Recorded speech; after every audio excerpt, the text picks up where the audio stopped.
ओम नमः सिद्धेभ्य।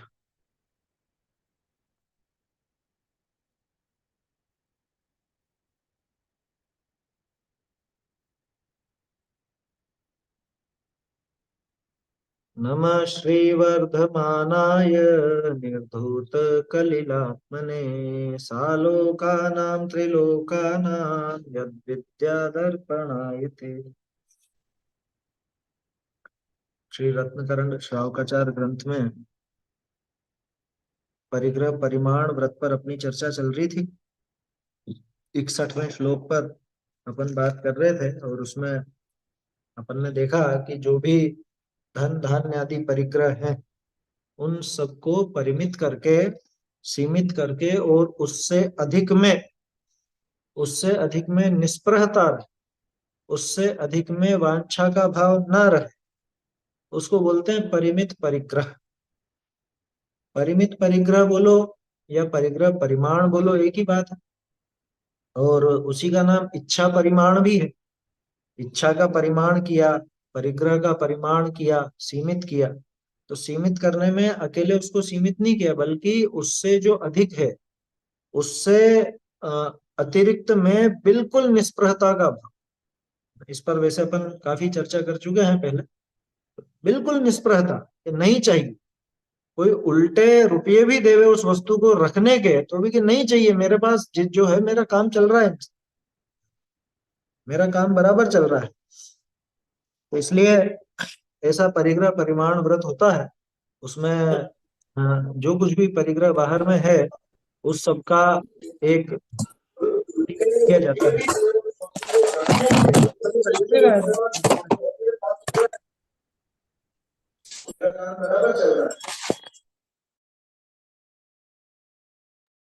चलिए सुनिएगा। तो ये परिग्रह परिमाण है ना। इसके संबंध में अपन ने पिछली चर्चा जो अपनी चली थी 2-3 दिन पहले, उसमें अपन ने देखा कि किस तरह से अंतरंग परिग्रह है और अंतरंग परिग्रह कैसे इस जीव के लिए परिग्रह का ही वास्तविक रूप है। अपन बाहर के परिग्रह को ही परिग्रह समझते हैं, लेकिन मिथ्यात्व आदि जो अंतरंग परिग्रह हैं वास्तव में वो ही परिग्रह है, क्योंकि उनके हुए बिना बाहरी परिग्रह नहीं हो सकता। अंदर में वो मिथ्यात्व आदि का भाव ना हो तो बाहर में वो वस्तुएं होंगी नहीं। मतलब अंतरंग अगर वैसा परिग्रह का अभाव हो चुका हो, तीन कषाय चौपड़ी जितनी कषायों का अभाव हो चुका हो, तो बाहर में किसी भी प्रकार का कोई परिग्रह अपने को नजर नहीं आ सकता। बाहर में परिग्रह दिखता हो भले, लेकिन अंतरंग परिग्रह अगर नहीं है तो वो परिग्रह संज्ञा नहीं पाता, वो तो उपसर्ग आदि संज्ञा पाता है। और बाहर में परिग्रह ना भी हो लेकिन अंदर में ये सारी कषाय मौजूद है, मिथ्यात्व आदि मौजूद है, तो सारे ही परिग्रह मौजूद है। क्योंकि वो मिलने पर किसको छोड़ेगा, वो किसी को नहीं छोड़ना। ऐसी बात इसमें अपन ने देखी थी। एक बार पिछले 5 श्लोक अपन देख लेते हैं 57 से। निहितं वा पतितं वा सुविस्मृतं वा परस्वमविसृष्टं न हरति यन्न च दत्ते तदकृशचौर्यादुपारमणम् चौरप्रयोग चौरार्थादान विलोप सदृश सन्मिश्रा हीनाधिक विनिमानम् पंचास्ते ये व्यतीपाता न तु परदारान् गच्छति न परान् गमयति च पापभीतेर्यत् सा परदार निवृत्ति स्वदार संतोषनामापि अन्य विवाह करणानंग क्रीडा विटत्व विपुल तृषः इत्वरिकागमनं च स्मरस्य पंचव्यतिचारा धन्धान्यादि ग्रंथम परिमाय ततोऽधिकेषु निःस्पृहता परिमित परिग्रह स्यादिच्छा परिमाण नामापि। इसमें पिछली चर्चा अपनी यहाँ तक हुई थी।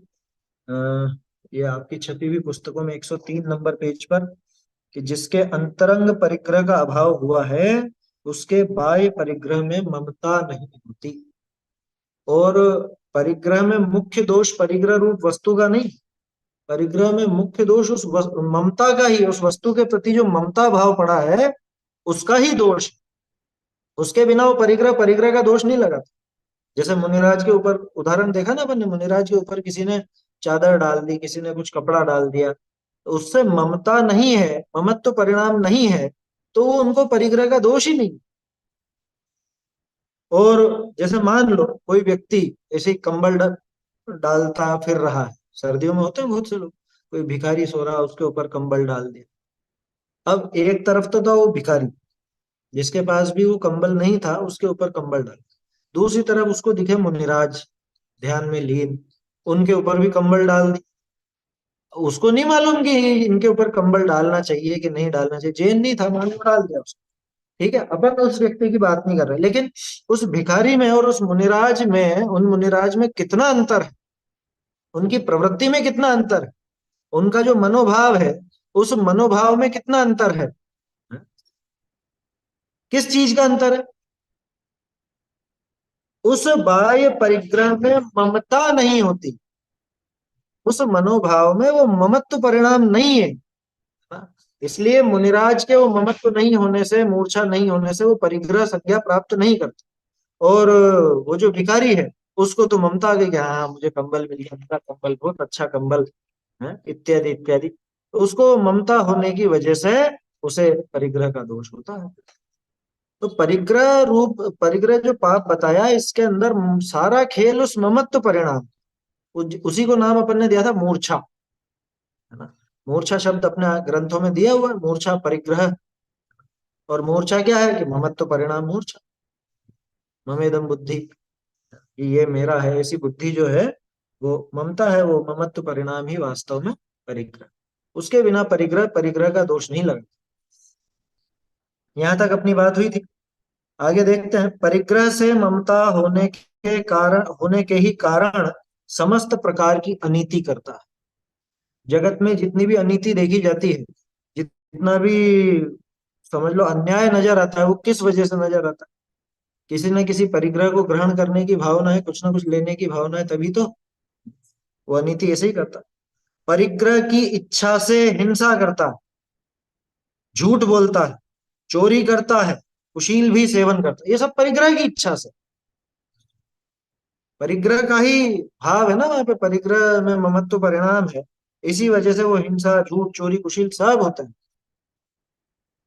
मतलब एक जो अपन ने देखा था कि हिंसा के ही ये उत्तर भेद हैं, आचार्य देव ने हिंसा को ही समझाने के लिए ही अलग अलग भेद बताए। लेकिन दूसरी तरफ अपन देखें, परिग्रह इन पांचों में ऐसा पाप है जिसकी वजह से बाकी सारे पाप करने से नहीं चूकता है। परिग्रह को पाप बताया गया, परिग्रह मतलब सारे ही पापों की जड़ परिग्रह। लोभ पाप का बाप कहा ना, लोभ किस चीज का है? परिग्रह का ही तो है। माने किसी वस्तु का जो लोभ है, उसकी जो इच्छा है, वो उस लोभ के कारण ही तो सारे के सारे पाप करता है। तो लोभ की जड़ में कौन रहा? परिग्रह। यानी परिग्रह की वजह से ही वो सारे पाप होते हैं।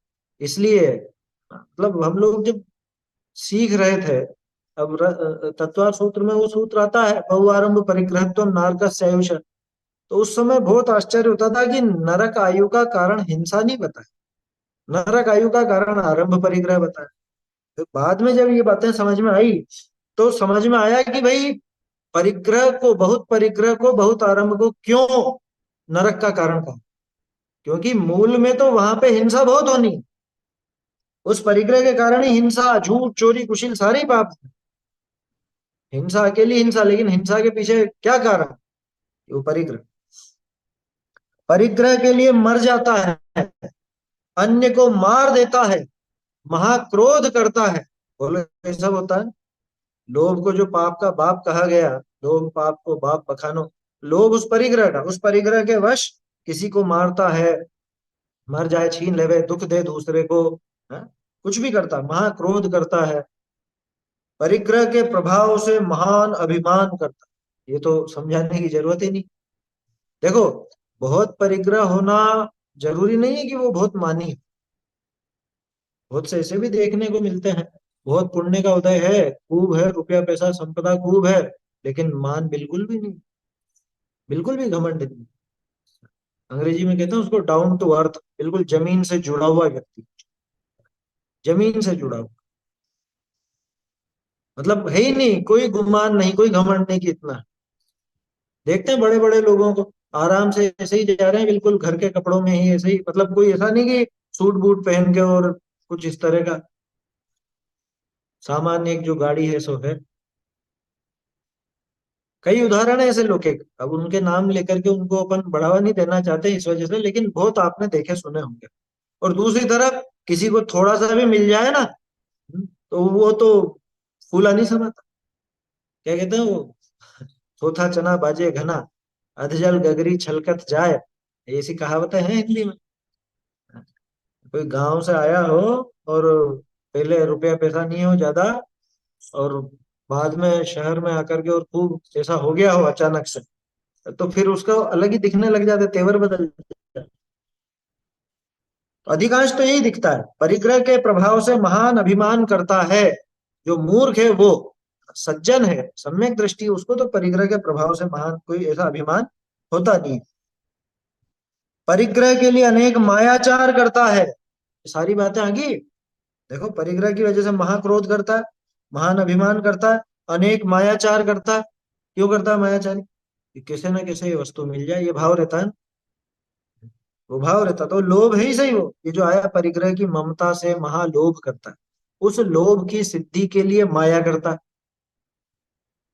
जब वो नहीं हो पाता, ये वो काम नहीं हो पाता है तो वो क्रोध भी करता है, और वो काम सिद्ध हो जाए तो फिर अभिमान करता है।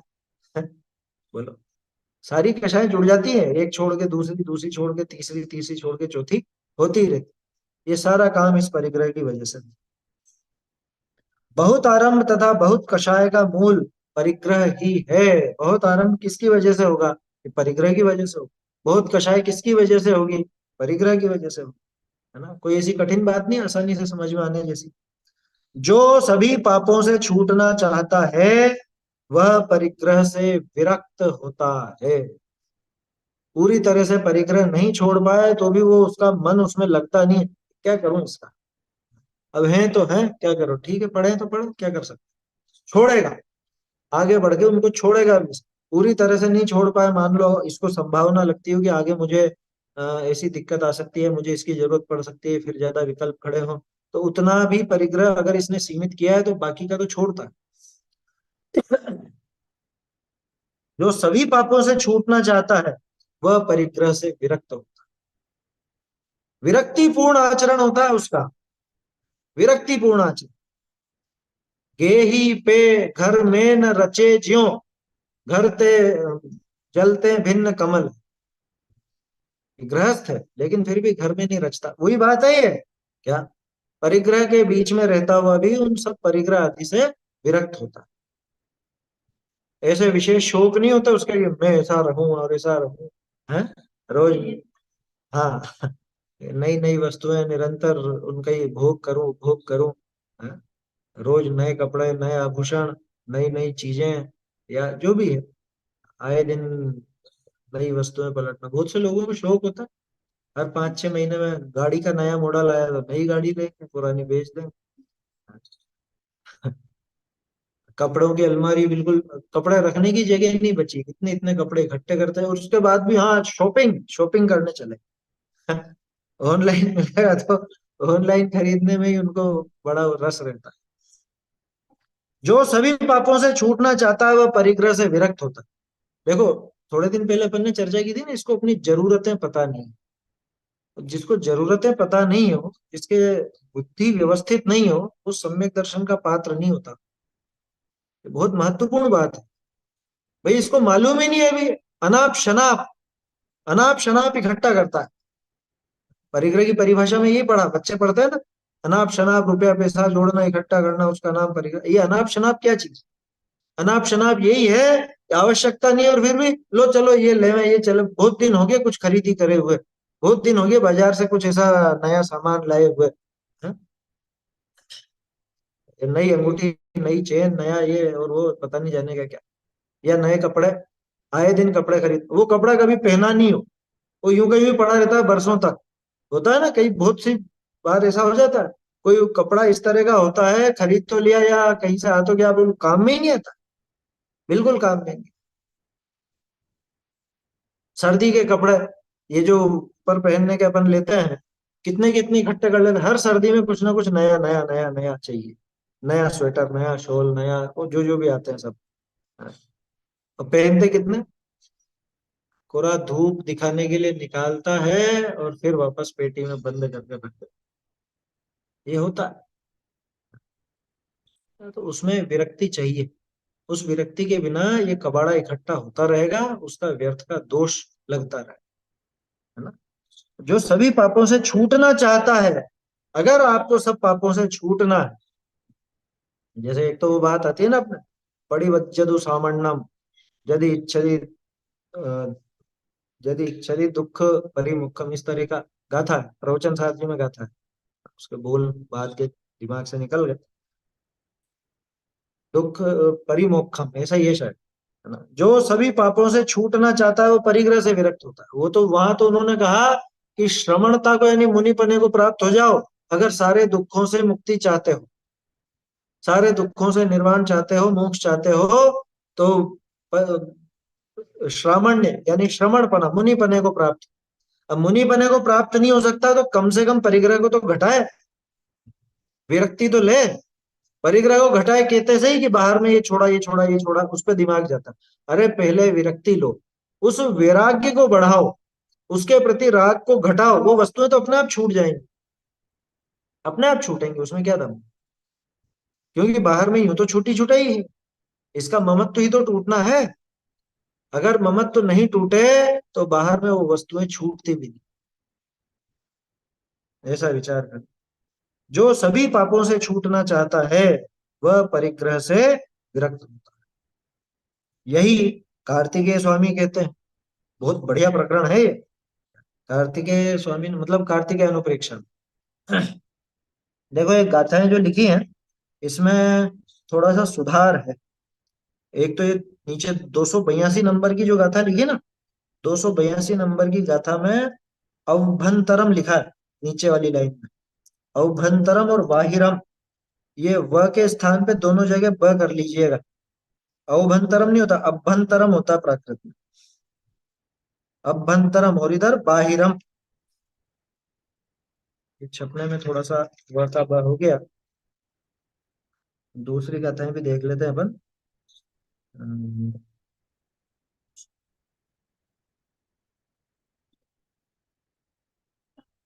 नीचे 339 में तिन्ना, तिन्ना लिखा है, तिन्ना, नीचे वाली लाइन में। तिन्ना में तिन्हा, बाद में जो ण है ना वो ह हो जाए, तिन्हा, आधा ण और ह, तिन्हा।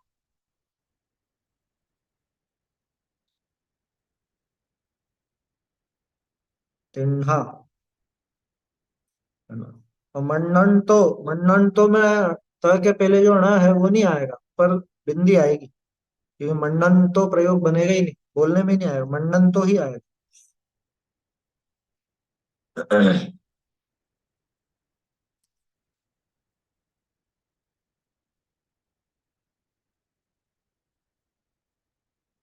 इसके अलावा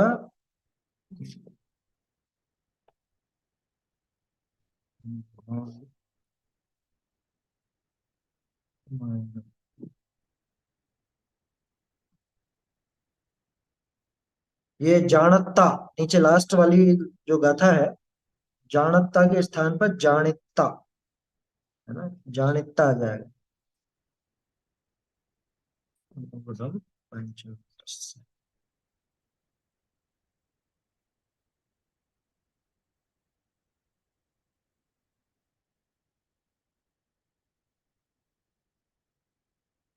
और ये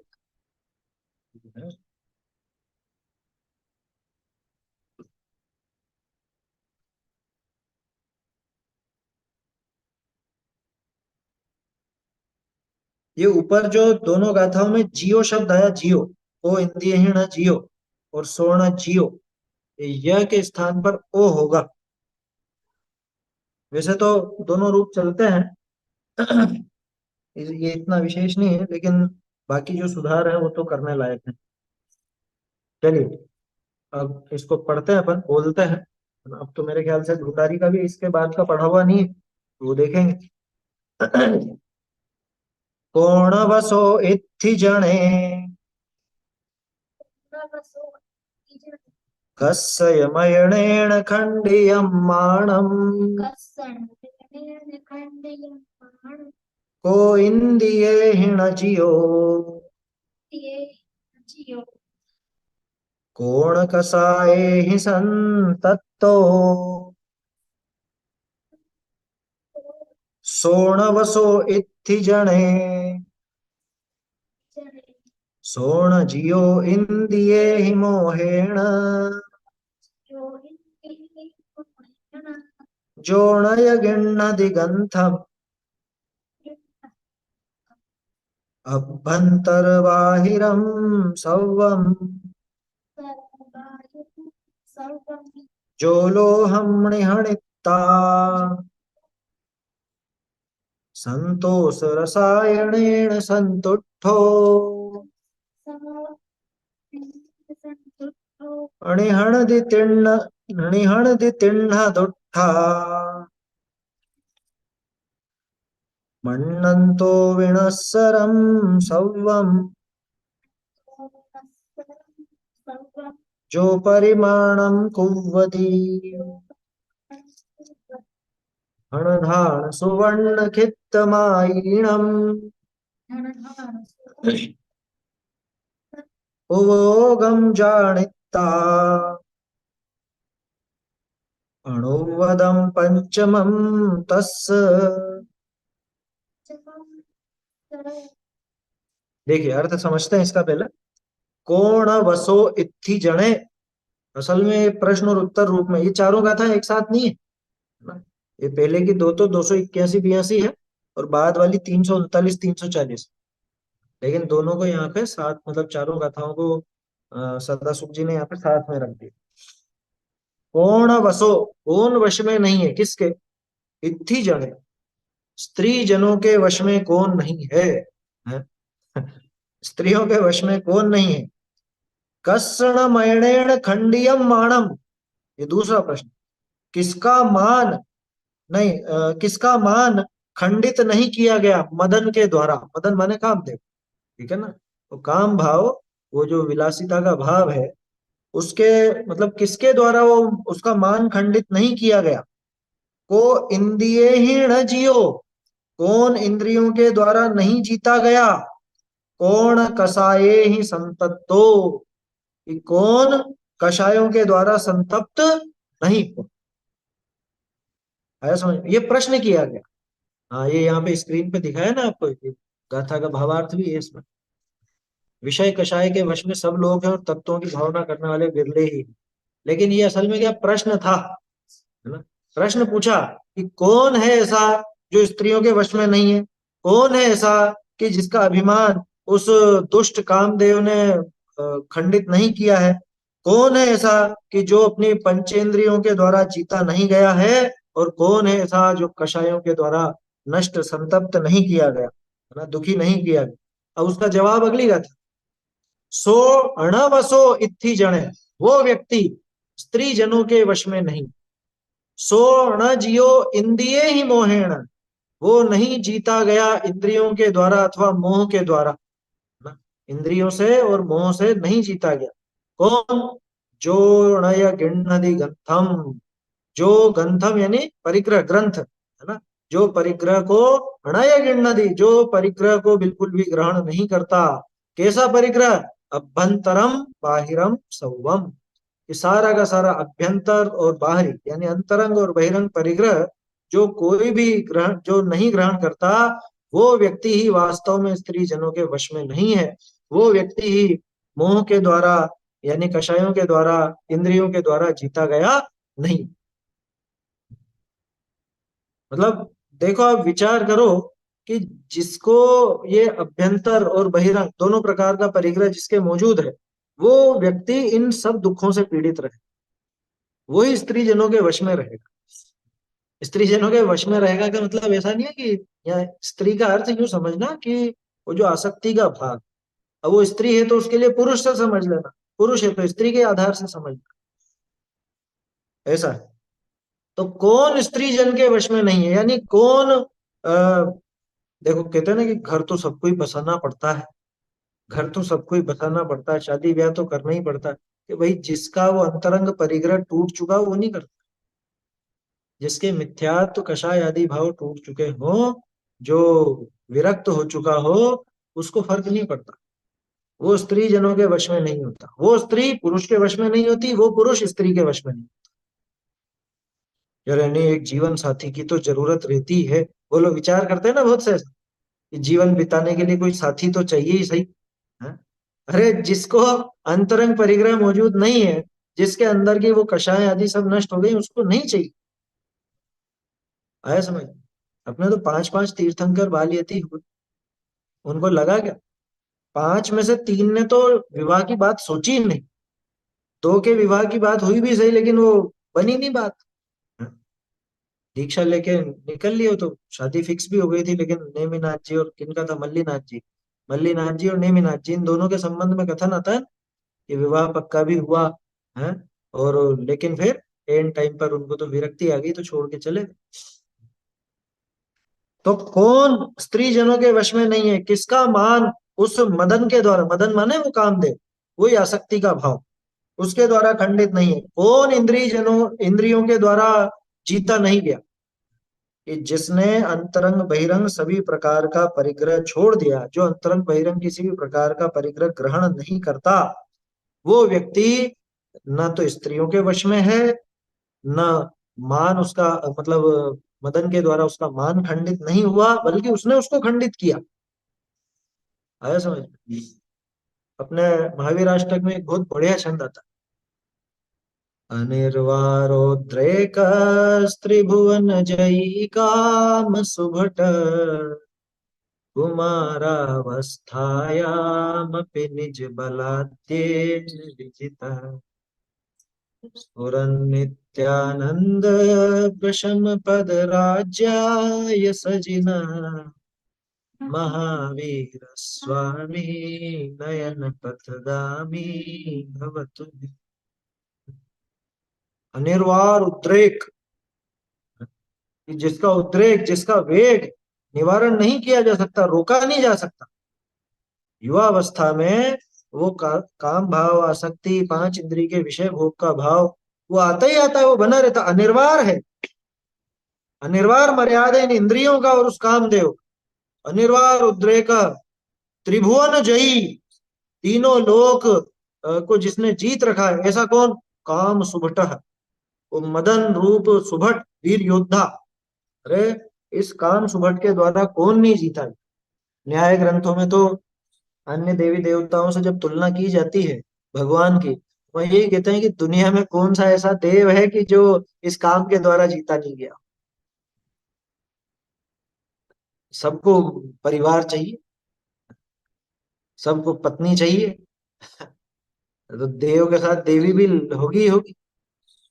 लेकिन हे महावीर स्वामी, आपने तो कुमार अवस्थायाम, कि बचपन में, बाल्य अवस्था में, कुमार अवस्थायाम अपनी निज बलाद्येन, कि अपने निज बल से ही उसको जीत लिया।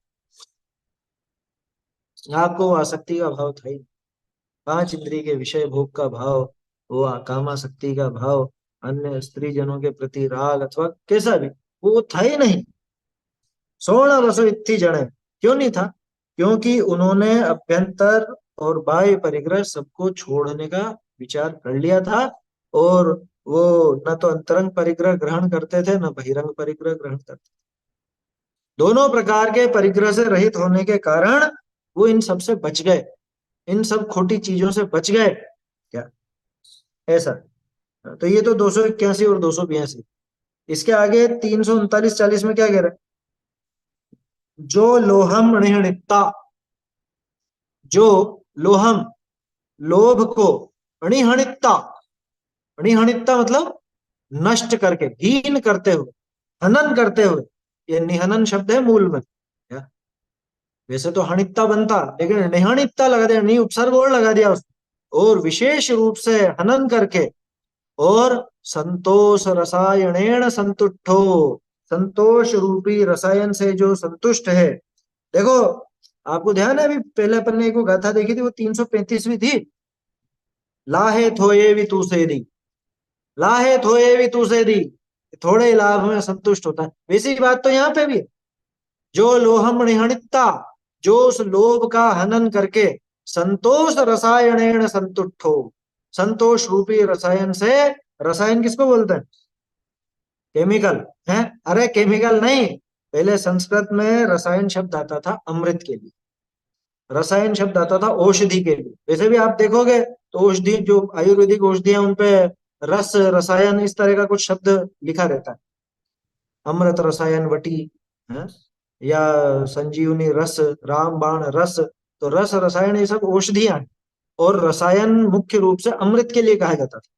संतोष रसायणेण संतुष्टो, कि जो लोभ का, लोभ को नष्ट करके, उसको गला करके, मिटा करके, कमजोर करके, संतोष रसायणेन, संतोष रूपी रसायन से जो संतुष्ट हो, संतुष्ट है। और क्या करता है? ऋणिहणदी तिण्णा दुट्ठा, तिण्णा, तिण्णा माने तृष्णा, दुट्ठा तुष्ट, स्त्रीलिंग है ना, इसलिए दुट्ठा लगाया, कि दुष्टा तृष्णा को, यानी ये जो विषय भोग का भाव है, परिग्रह में आसक्ति का जो भाव है, उस तृष्णा को अणिहणदी, हनन करता है। कैसे हनन करता है? क्या भावना है उसके पीछे? मन्नंतो विनस्सरम सौवम, सौवम विनस्सरम मन्नंतो, ये सब कुछ विनश्वर है ऐसा मानता हुआ उस दुष्टा तृष्णा का हनन कर। सब कुछ विनश्वर है। देखो, जब वो विनश्वरता ख्याल में आएगी, तो अपने आप ही वो उस तृष्णा को घटाएगा ना, कि क्या करूं मैं, इसकी इच्छा करके क्या करूं, ये तो नष्ट होने वाली। तो ऐसी वस्तु को क्यों चाहूंगा फिर मैं, ऐसी वस्तु को लेने का भाव नहीं आए। तो निहणति तिण्णा दुट्ठा, है ना, मन्नन तो विणस्सरम सौवम। फिर देखो इसके आगे, जो परिमाणम कुवदी, जो परिमाण करता है किसका? धन, धान, सुवर्ण, खित्तम आइणम। धन, धान्य, ये तो जानते ही हैं सभी, धन, रुपए, पैसा आदि सबकी बात कर ली थी अपन ने। धान्य भोजन संबंधी वस्तुएं। सुवर्ण, सुवर्ण यानी सोना चांदी इत्यादि आभूषण वगैरह। खित्त, खित्त यानी क्षेत्र, ना, इसमें मकान भी आ गया, खेत भी आ गया, प्लॉट भी आ गया, सब आ गया। कुल मिला के आइणम लगा दे, आइणम यानी आदि। तो धन, धान्य, सुवर्ण, क्षेत्र इत्यादि, इत्यादि सबका जो परिमाण करके उवोगम जानिता। अब खास चीज ये है, देखो, वास्तव में कार्तिक अनुप्रेक्षा एक अलग ही दृष्टि देता। उवोगम जानिता, उपयोग को, उपयोग माने, उपयोग माने आत्मा, या आत्मा को जानिता, जान करके, अणुवदम पंचमम तस्, उपयोग को जो जानता है, वो वास्तव में पांचवा अणुव्रत है। तस् पंचमम अणुव्रतम, उसके पांचवा अणुव्रत है। पांचवा अणुव्रत माने परिग्रह परिमाण। पूरी परिभाषा क्या बनी? कि जो लोभ को घटा करके, लोभ का हनन करके, संतोष रूपी रसायन से संतुष्ट हुआ हो। यही तो बात इसमें भी आई थी, ततोधिकेशु निस्पृहता, है ना। पहले तो परिमाय यानी कि परिमाण किया, तो लोभ को घटाया, और संतोष रूपी रसायन का पान किया, यानी कि उससे अधिक में निष्प्रही बना रहा। और ये विचार कर कि ये सब विनश्वर है, ये सब विनश्वर है, ऐसा विचार करके उस दुष्टा तृष्णा का हनन करता है और परिमाण करता है। किन चीजों का? बहिरंग। देखो, पहले अंतरंग परिग्रह को साधा, है ना, वो लोभ को घटाया, तृष्णा को घटाया, है, परिमाण किया। तो ये सब असल में अंतरंग परिग्रह को घटाया, अंतरंग परिग्रह को घटा करके और फिर बाहरी परिग्रह घटाया। यही क्रम आया ना। हम क्या करते हैं, हम पहले बाहर से चलना चाहते हैं। उसमें भी यही ना, उसको चलने दीजिए अभी, है ना, नीचे का अर्थ पढ़ लेंगे अपन, जयचंद जी ने जो अर्थ दिया है उसको पढ़ लेंगे। अपूर्व जी उसको चला दीजिए वापस।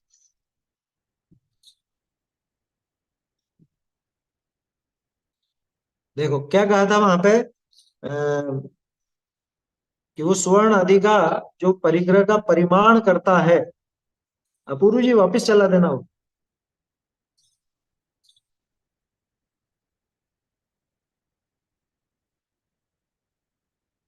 जो उस परिग्रह का परिमाण करता है, और सबसे खास चीज सबसे खास बात उपयोगम जानता, जो उपयोग को जानता है, उपयोग माने अपने आत्म स्वरूप को जानता है, वो वास्तव में पांचवा अणुव्रत है।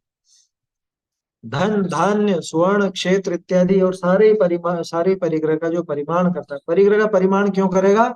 इसलिए करेगा क्योंकि एक तो वो लोभ को घटा करके संतुष्ट हो चुका है, उसको एक संतोष का भाव बना हुआ है। संतोष का भाव होने की वजह से वो अब ज्यादा वांछा नहीं रखता, तो उसके बाहरी परिग्रह भी नहीं दिखता, अपने आप ही नहीं दिखता। तृष्णा घटा ली उसने। देखो नीचे अर्थ तो अपन ने समझ ही लिया है, भावार्थ देखेंगे अपन तो। कि अंतरंग का परिग्रह तो लोभ तृष्णा है, उसको क्षीण करता है, तथा बाह्य का परिग्रह परिमाण करता है और दृढ़ चित्त से प्रतिज्ञा भंग नहीं करता है, वह अतिचार रहित पंचम अणुव्रती होता है। देखो अंतरंग का परिग्रह तो लोभ है, अंतरंग का परिग्रह उस परिग्रह के प्रति ममत्व परिणाम, यानी बाहर में जो परिग्रह है उसके प्रति ममता का परिणाम, उसके प्रति लोभ का परिणाम, वो अंतरंग परिग्रह है। उसको तो ये क्षीण करता है, कमजोर करता है।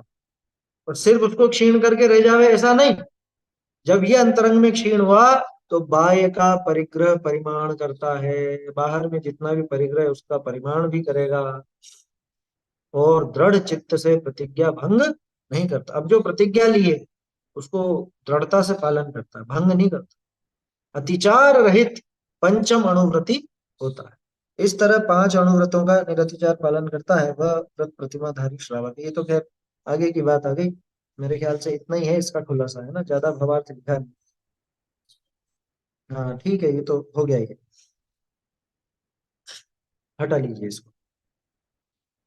तो ये बात है, यहाँ कार्तिकेय अनुप्रेक्षा में भी ऐसा ही कहा। आगे अपन ढूंढारी से अर्थ पढ़ते हैं, सदासुख जी ने जो अर्थ दिया है उसको पढ़ लेते हैं।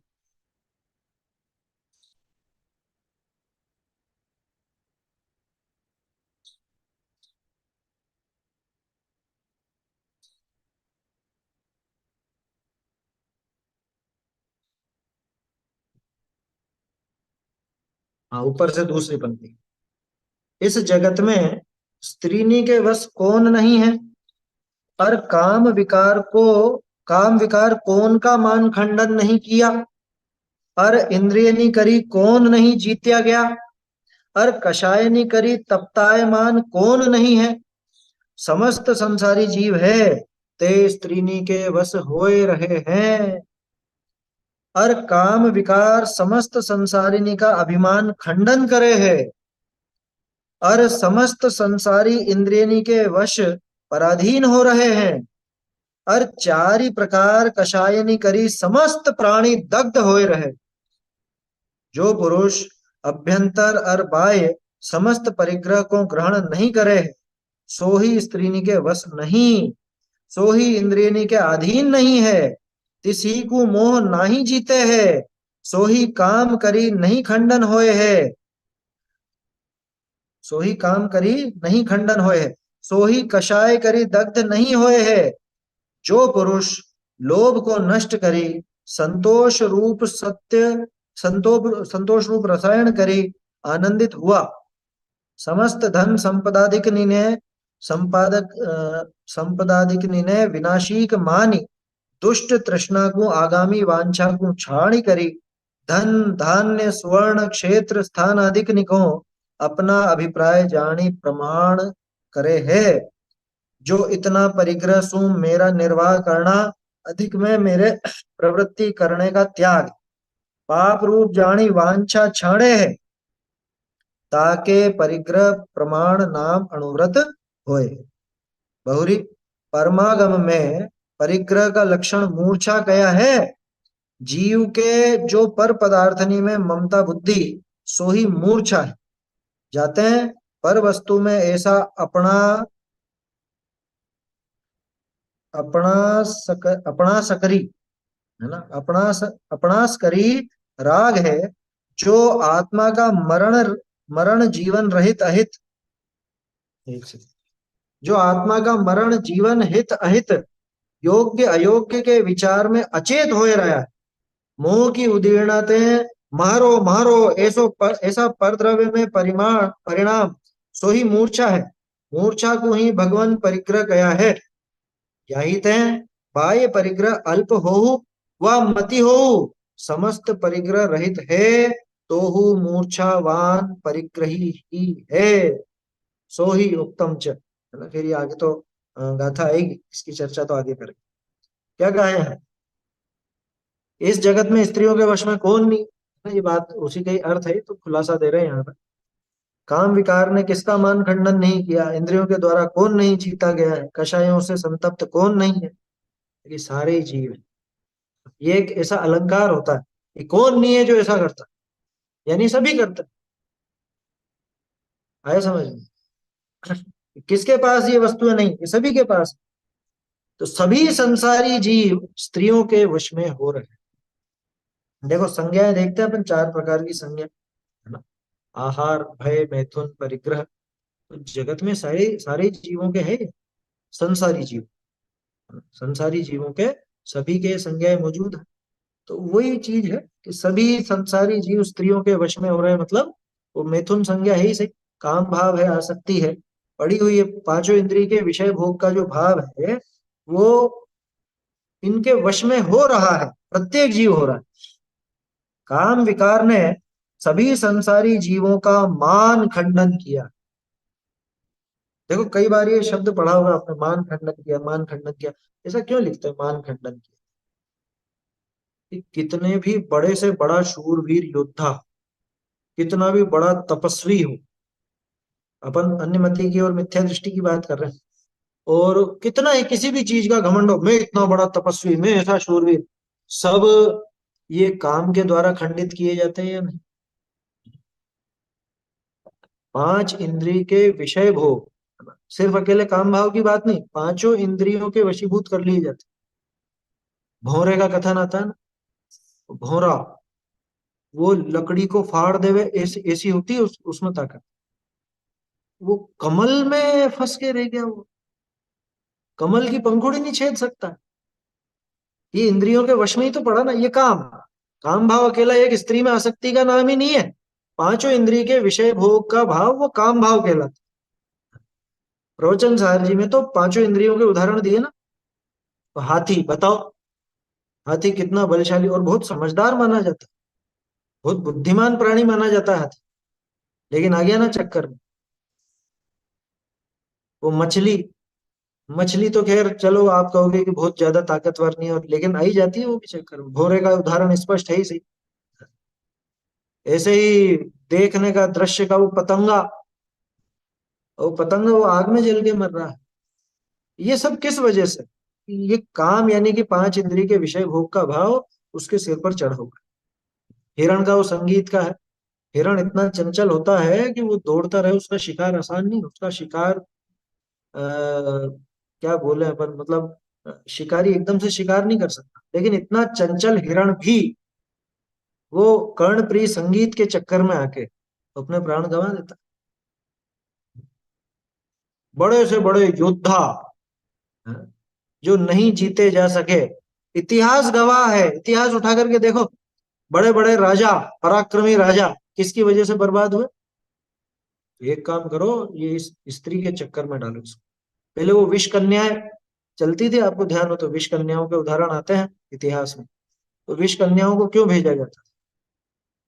कि वो राजा को अपने प्रेम जाल में, अपने सौंदर्य आदि के द्वारा उसको फंसा लेती थी, और धीरे धीरे धीरे धीरे उसको जहर देती थी, जहर देती थी और मार देती थी। बड़े बड़े तपस्वी नष्ट भ्रष्ट हो गए। अरे वो अन्य मत में किस्सा आता है ना, ब्रह्मा जी के 50,000 वर्षों का तप है।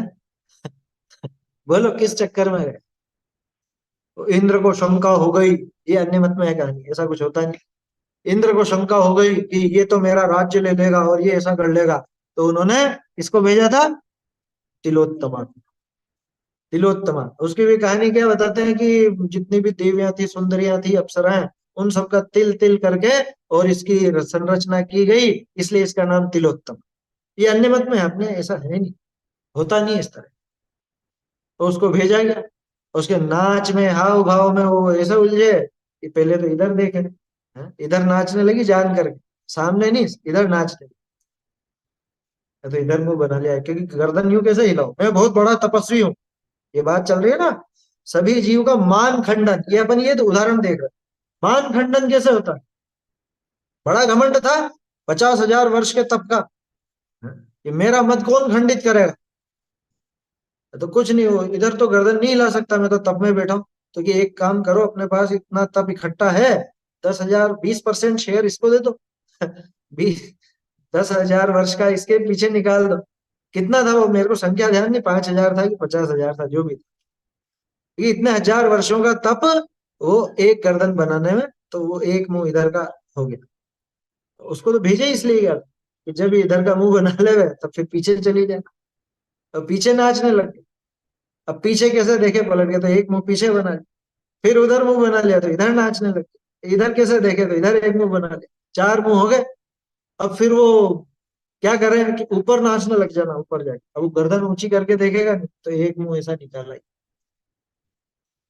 होगी। वो कितनी, 40 ही थी शायद, 40,000 वर्ष की तब था, ऐसा कुछ था। तो 4 एक्स्ट्रा मुंह बनाने में किस लिए, किस लिए? तो अभिमान, अ, मतलब वो जो अभिमान था, वो अभिमान खंडित हो गया इसका। किस लिए? उस काम भाव के कारण। इस तरह से वो मान खंडित कर दिया जाता है? गधे का मुंह बनाया ऊपर भी, ऐसा कोई सामान्य नहीं, गधे का मुंह बना है। ये उनके में ही कथा है, धर्म परीक्षा पढ़ लेना, तो उसमें मालूम पड़ेगा।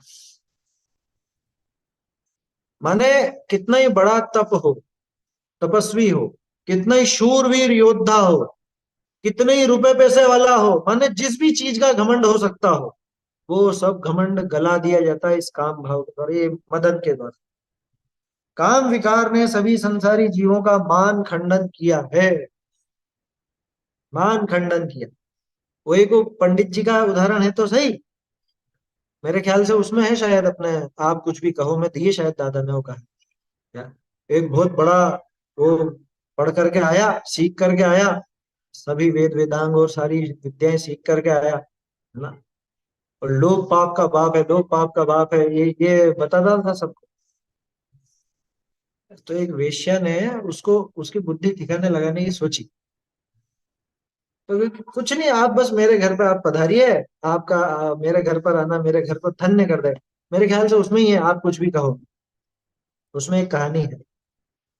तो हमने सोचा कि ठीक है कि मैं आऊंगा, लेकिन मैं भोजन वोजन कुछ नहीं करूंगा, ऐसा कि नहीं नहीं, आप तो बस मेरा घर शुद्ध कर दीजिए, घर पे पधार, ये हजारों अशर्फियां आपको मैं दे दूंगी। ऐसा बहुत घमंडी था, विद्या का, अपने ज्ञान का बहुत घमंड। लेकिन वो, उसको थोड़े रुपये का लोभ आया, वही परिग्रह का लोभ। तो परिग्रह की वजह से काम भाव में बढ़ा, है ना। अब वो लोभ आया तो उसके घर में प्रवेश कर, अब धीरे धीरे वो जाल में फंसा रही है उसको, कि मैं 10,000 अशर्फियां और दूंगी, आप बस ये मेरे घर पे भोजन, बना हुआ भोजन कर लीजिए। कि नहीं नहीं, भोजन में तुम्हारा हाथ का कैसे, कि नहीं मेरे हाथ से मत कीजिए, मेरे घर पे बना है, मैं तो हाथ भी नहीं लगाऊंगी, आप खाइए। मैंने कि ठीक है, कोई बात नहीं, मैं इसके हाथ का तो ले ही नहीं रहा हूँ। फिर और आगे बढ़ के कि मेरे हाथ से एक ग्रास खा लीजिए, 25,000 अशर्फियां और। तो वो ठीक है, चलो कोई देख तो रही नहीं है, 25,000 अशर्फियां आएंगी, कोई और कुछ भाव तो ऐसा है। तो वो ग्रास ऐसे ले जाते एक जोर से चांटा लगा। अब समझ में आया, लोग बाप को बाप बखानो, तुम्हारी सारी पंडिताई सारी विद्या सब धरी की धरी रह गई, इसको कहते हैं लोभ बाप को बाप। ये अशर्फियों के लोभ में तुम इतने निकृष्ट हो गए कि अपनी मर्यादा, अपनी गरिमा, वो सब खंडित कर बैठे। ये मान खंडित ऐसे होता, इस काम के द्वारा ये मत ऐसे खंडित होता। काम विकार ने सभी संसारी जीवों का मान खंडित किया, सभी संसारी जीव इंद्रियों द्वारा वशीभूत होकर पराधीन हो रहे हैं। पराधीनता इसी वजह से, परिग्रह की वजह से पराधीनता 100% पक्की बात है। स्त्री हो या पुरुष हो, कोई भी हो, पराधीनता किसकी है? कि नहीं नहीं, हम कहाँ पराधीन है? अरे भाई, यूं भले देश स्वाधीन है, लेकिन प्रत्येक व्यक्ति किसी न किसी के अधीन। पुरुष पराधीन है स्त्री के, कि कुछ भोजन वगैरह ये घर संभालेगी, ये घर भोजन बना के देगी। स्त्री पराधीन है पुरुष के, कि ये कुछ रुपए कमा के लाएगा, तो एक सामान्य बात बता रहा हूँ, स्त्रियां भी करती हैं, नौकरी वगैरह कमाती वो भी है, या पुरुष भी घर का काम करते हैं, वो बात मत लेना, सामान्य बात है। भाई मुझे भोजन आदि के लिए अन्य की पराधीनता है, उसको रुपए पैसा आदि के लिए किसी अन्य की पराधीनता है। बच्चों को माँ बाप की पराधीनता है, माँ बाप को बच्चों की पराधीनता। ये पराधीनता चल रही है ना, क्यों चल रही है? इंद्रियों के वशीभूत होकर के पराधीन। सभी प्राणी चारों कषायों से जल रहे हैं, दग्ध है, उन कषायों से निरंतर जल रहे हैं। जो पुरुष अंतरंग और बाह्य समस्त ही परिग्रह को ग्रहण नहीं करता, जिसके न अंतरंग परिग्रह है न बहिरंग परिग्रह है, वही स्त्रियों के वश में नहीं है, वही इंद्रियों के अधीन नहीं है, उसी को मोह ने नहीं जीत पाया, उसी का काम विकार द्वारा मान खंडन नहीं हुआ है, वही कषायों में नहीं जलता। कौन है वो हमारे दिगंबर मुनिराज, हमारे महामुनिराज। वो नहीं है पराधीन। बोलो किस चीज में पराधीन है वो बताओ। उनको कोई परवाह नहीं कि मुझे कहाँ जाना है, अगले दिन यहाँ जाऊंगा कि यहाँ जाऊंगा खुद को भी नहीं पता, इधर कदम उठ जाए जिधर भाव हो जाए वैसा चल देते हैं। इन्हीं भोजन की पराधीनता तो है ना। इकाई की पराधीनता है, सिर्फ एक इशारा जरूर देते हैं कि मुझे भोजन का भाव है। कोई ऐसा तो है नहीं कि ये पराधीन हो गए तो कुछ ना कुछ इनकी जी हुजूरी करनी पड़ेगी, इनके लिए कुछ कुछ करना पड़ेगा, ऐसा तो कुछ है नहीं। अपनी आत्म साधना कर रहे हैं, चलते जा रहे हैं, किसी के भी अधीन नहीं, स्वाधीन है। वह सुख सदा ही त्याज्य रे, पश्चात जिसके दुख भरा। जिसमें पराधीनता ही पराधीनता हासिल होती हो, हाँ? क्या है वो? एक उसी में पंक्ति है ये, निर्दोष सुख, निर्दोष आनंद लो जहां भी प्राप्त हो, वह दिव्य अंतस तत्व जिससे बंधनों से मुक्त हो। बंधन से मुक्ति चाहिए, पराधीनता नहीं चाहिए। पर वस्तु में मूर्छित ना हो, इसकी रहे मुझको दया, वह सुख सदा ही त्याज्य रे, पश्चात जिसके दुख। इसमें कहाँ पराधीन? अरे पराधीनता की वजह से ही वो दुख है। ऐसा सुख कौन, ऐसा सुख क्या काम का जिस जो मुझे पराधीन कर दे, जिसकी वजह से मुझे पराधीनता का अनुभव हो? ऐसा सुख किस काम का है? विचार कीजिए। तो उसी का काम विकार द्वारा मान खंडन हुआ है, नहीं हुआ है, वही कषायों में नहीं जल रहा है, क्योंकि वो पराधीन नहीं। जो पुरुष लोभ को नष्ट करके, बाकी तो सारे लोभ के द्वारा नष्ट हो रहे, और जो पुरुष लोभ को नष्ट करके संतोष रूप रसायन के द्वारा आनंदित होकर, लाहे थोए भी तुसे दी, संतुष्ट हो गया, संतुष्ट हो गया तो आनंदित होता है। समस्त धन संपत्ति को विनाशी मानकर दुष्टा तृष्णा को, आगामी वांछा को छोड़कर, क्या कहा? सारी धन संपत्ति को विनाशिक मानता है, क्योंकि उसको विनाशिक माने बिना उसके प्रति राग टूटेगा नहीं, इसलिए विनाशिक मानना भी वाजिब। विनाशिक मानकर उस दुष्टा तृष्णा को, जिसकी वजह से ये जगत के वस्तुओं के प्रति फंस जाता है, ऐसी उस दुष्टा तृष्णा को, आगामी वांछा को छोड़कर धन धान्य स्वर्ण क्षेत्र स्थान आदि को अपनी सामर्थ्य जानकर परिमाण करता। देखो ये एक शब्द डाल दिया इन्होंने, अपनी सामर्थ्य जानकर। तो जो अपन प्रतिज्ञा की बात कर रहे थे, पहले चली थी ना चर्चा, 238-39 पेज वाली, कि अपनी सामर्थ्य जानकर। तो देखे द्रव्य क्षेत्र काल भाव के अनुसार कि वो सधेगा या नहीं सधेगा, ऐसे जोश जोश में नियम नहीं लेता। अपनी सामर्थ्य जानकर परिमाण करता है कि इतने परिग्रह से मुझे निर्वाह करना है, अधिक परिग्रह में प्रवृत्ति करने का मेरा त्याग, कि मैं तो इतने में काम कर लूं। देख लेगा वो कि मेरी सामर्थ्य कैसी है, कि मैं इसमें काम चला सकता हूँ या नहीं है, इतनी वस्तुओं में मेरा काम चल सकता है या नहीं, उस अनुसार वो प्रमाण कर लेता है। अधिक परिग्रह में प्रवृत्ति करने का मेरा त्याग है, यानी अब अधिक परिग्रह में नहीं रखूंगा। इस प्रकार परिग्रह को पाप रूप जानकर उसकी वांछा छोड़ता है, उसके परिग्रह परिमाण नाम का पांचवा अणुव्रत, उसके परिग्रह परिमाण नाम का अणु। परमागम में परिग्रह का लक्षण मूर्छा कहा है, मूर्छा परिग्रह ये प्रसिद्ध है, इसमें तो कोई शक है ही नहीं। जीव को जो पर पदार्थों में ममता बुद्धि है वही मूर्छा है। ममेदम बुद्धि परिणाम मूर्छा, ये मूर्छा की परिभाषा है। ये मेरा है, ऐसा जो परिणाम है उसको मूर्छा कहते हैं। अब मेरा मतलब ममत्व बुद्धि है ना। अच्छा देखो, जहां मेरे पने में गलत बुद्धि पड़ी है वहां पे मैं पने की बुद्धि भी गलत ही होगी नियम से, क्योंकि मेरा किसको कहूंगा, जो मुझसे संबंधित होगा उसी को मेरा कहूंगा ना मैं। अब अगर मेरा मैंने गलत माना है तो मैं को भी गलत ही मानूंगा, अथवा उल्टा भी ले सकते हो, मैं को गलत माना है तो मेरे को भी गलत ही मानेगा। जब मैंने स्वयं को शरीर मान लिया तो मेरा कौन, जो शरीर का सो मेरा, क्योंकि मैं तो शरीर हूं। अथवा मेरे को मैंने अगर शरीर से संबंधित वस्तुओं वस्तुओं को मेरा माना तो माने मैंने मैं को स्वयं को शरीर रूप ही स्वीकार किया। तो जहां अहम बुद्धि गलत है वहां ममत्व बुद्धि भी गलत होगी, और जहां ममत्व बुद्धि गलत पड़ी हुई है वहां अहम बुद्धि भी गलत ही पड़ी। सही जगह अहम हो तो सम्यक दर्शन नाम पाता है, गलत जगह अहम हो तो मिथ्यात्व नाम पाता है।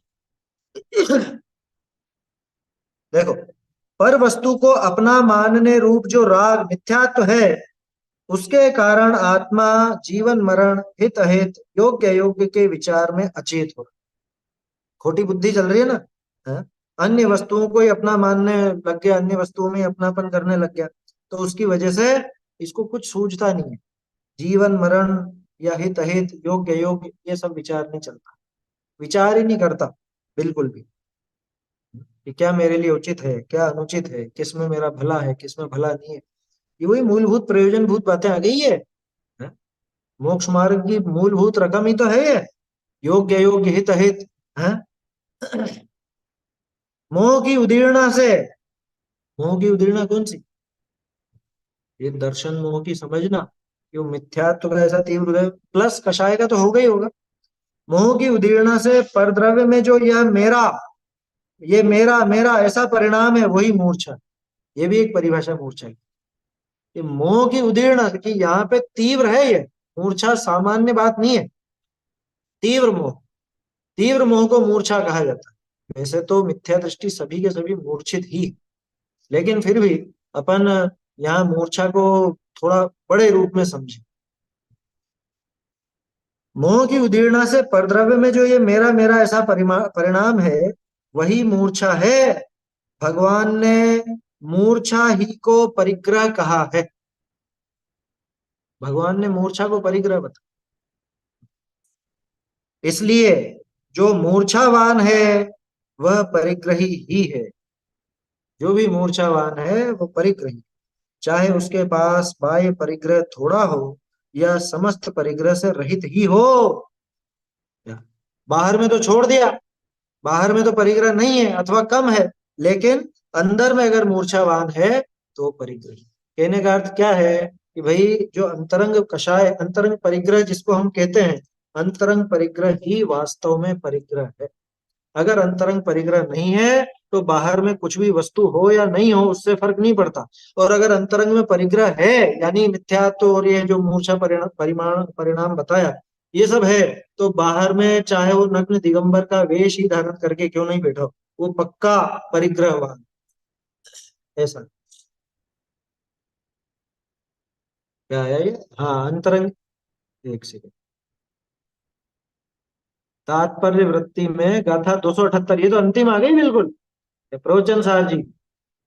मूर्छा परिग्रह इति सूत्रे यथा अध्यात्म अनुसारेण मूर्छा रूप रागादि परिणाम अनुसारेण परिग्रह भवति, न च बहिरंग परिग्रह अनुसारेण। बहुत बढ़िया। क्या, बाहरी परिग्रह के अनुसार मतलब बहिरंग परिग्रह, बाहर के अनुसार परिग्रह नहीं होता, रागादि परिणाम के अनुसार परिग्रह होता। मूर्छा परिग्रह इस सूत्र में ये कहा गया है कि अंतरंग इच्छा रूप रागादि परिणामों के अनुसार परिग्रह होता है। कितनी बढ़िया बात है ये, अंतरंग इच्छा रूप रागादि परिणामों के अनुसार परिग्रह होता है, बहिरंग परिग्रह के अनुसार नहीं। माने बाहर में परिग्रह मौजूद हो या नहीं इससे फर्क नहीं पड़ता, अंतरंग में परिग्रह है या नहीं इससे फर्क पड़ता। यही बात आगे और आएगी कल, है ना, कार्तिक अनुप्रेक्षा की गाथा आएगी, इसको फिर कल देखेंगे अपन। श्लोक बोल लेते हैं। धन धान्यादि ग्रंथं परिमाय ततोऽधिकेषु निःस्पृहता परिमित परिग्रह स्यादिच्छा परिमाणनामापि चैतन्य का स्मरण प्रतिक्षण ही करो रे भव के अनंत दुख को क्षण में हरो रे अक्षय अनंत निज सौख्य निधान पाओ गाओ अरे नित्य इसी के गीत गाओ महिमा जिनवत की महिमा जिनमत की कोई वर न सके बुद्धिमान महिमा जिनमत की कोई वर न सके बुद्धिमान काल अनंत भ्रमत जिय जा बिन पावत नहीं निज था काल अनंत भ्रमत जिय जा बिन पावत नहीं निज था परमानंद धाम भय ते जिनकी नो सरधान महिमा जिन मत की कोई वरन सके बुद्धिमान भव मरुथल में ग्रीष्म ऋतु रवि तपत जीवति प्राण भव मरुथल में ग्रीष्म ऋतु रवि तपत जीवति प्राण ताको यह अति शीतल सुंदर धारा सदन समान महिमा जिन मत की कोई वरन सके बुद्धिमान प्रथम कुमत मन में हम भूल कीनी नाहि पिछाड़ प्रथम कुमत मन में हम भूल कीनी नाहि पिछाड़ भाग चंद अब या को सेवत परम पदार्थ जान महिमा जिन मत की कोई वरन सके बुद्धिमान महिमा जिन मत की कोई वरन सके बुद्धिमान